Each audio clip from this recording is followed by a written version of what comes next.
Europe 1 Soir, 19h, 21h, Jacques Serret.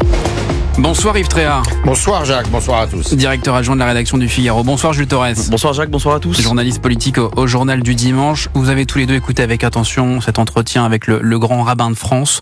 Ce soir, on a un peu le sentiment qu'un cran a encore été passé dans l'antisémitisme en France. Est-ce que c'est votre analyse, Yves Tréhard ? Eh bien justement, je vais vous étonner. Je trouve que la réaction du rabbin Haïm Corsia est assez extraordinaire, parce que il n'est pas dans la haine communautariste, dans l'esprit revanchard, et il est au contraire dans le fait que la France a été agressée.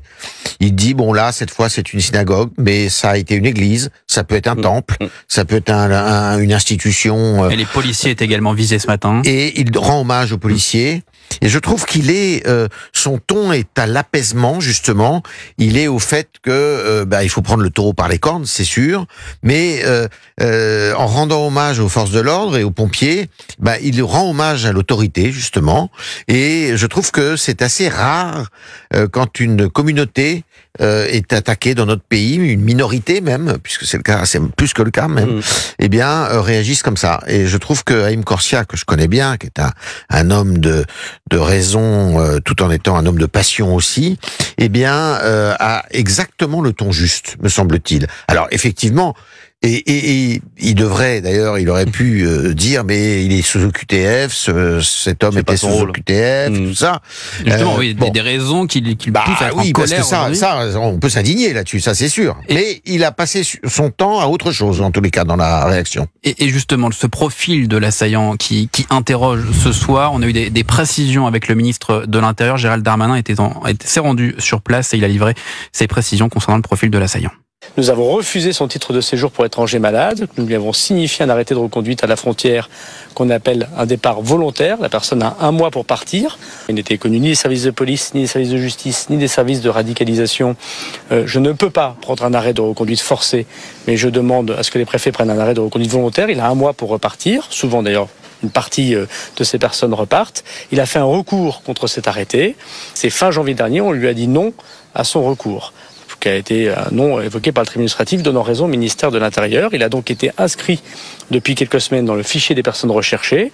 Et les policiers et les gendarmes, comme ça se fait d'habitude, quand ils contrôlent des personnes, d'où l'intérêt des contrôles et des contrôles d'identité, ils n'ont pas contrôlé cette personne, puisque vous avez compris que les décisions étaient extrêmement récentes.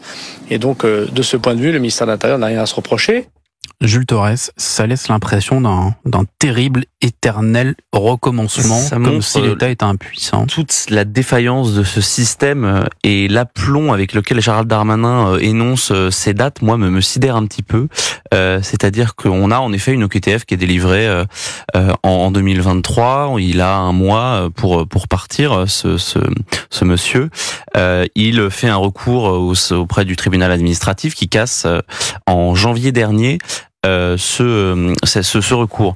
Donc il y a 5 mois qui passent où ce migrant algérien qui, quoi qu'on en dise, est plutôt dangereux parce que il s'est baladé quand même avec un couteau de 25 cm dans les rues de Rouen. Donc il est pendant 5 mois sans aucune prise, sans aucune surveillance. Et le problème, c'est qu'en fait, aujourd'hui, on se rend compte que on a un migrant algérien de 29 ans qui se déplace comme ça dans les rues, mais en fait, il y en a des dizaines de milliers. C'est-à-dire qu'en France, aujourd'hui, je crois qu'en 2023, il y a eu 120 000 de OQTF délivrés pour à peu près une dizaine de pourcents d'effectués. Donc ça nous montre qu'il y a des personnes dangereuses qui sont dans tout le territoire français, qui se déplacent, et c'est très très dangereux aujourd'hui que des personnes se déplacent comme ça de cette manière-là. Il n'y a pas eu de défaillance. Est-ce que ça reste la bonne défense, la bonne réaction de l'exécutif? Non, c'est une très mauvaise réaction et c'est une très mauvaise réponse. Ça, c'est clair, si vous voulez. Et c'est là où, à mon avis, la plupart et tous les partis politiques français sont à mettre dans le même sac, pour moi. C'est-à-dire que personne n'a trouvé la solution pour exécuter ces OQTF. Personne. Je veux bien que Bon, ils étaient après, très on faibles rase- chez Nicolas Sarkozy, en effet. Oui, je veux bien qu'on grâce gratis, qu'on promette le monts et merveilles, mais personne n'a réussi à trouver la chose. Vous avez dans l'exécution de l'obligation de quitter le territoire, bah, cette exécution n'a pas lieu, comme vous l'avez très bien dit, il y en a que 10%, enfin à peu près, bon an mal an. Ouais.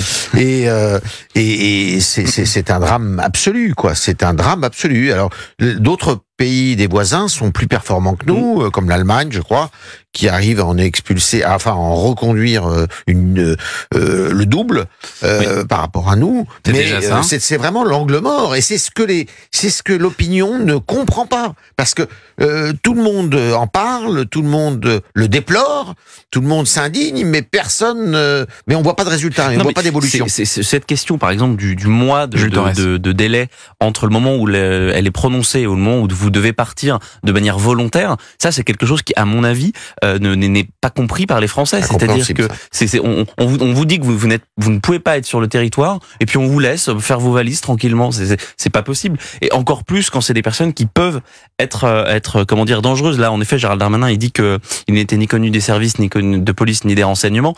Donc peut-être que ça lui offre une circonstance atténuante, si je puis dire. Mais c'est pas du tout le cas sans doute d'une majorité de personnes qui sont sous OQTF aujourd'hui. Alors Gérald Darmanin, qui s'est rendu sur place, a également annoncé qu'il allait décorer le jeune policier de 25 ans seulement, qui est intervenu et qui a abattu cet homme ce matin.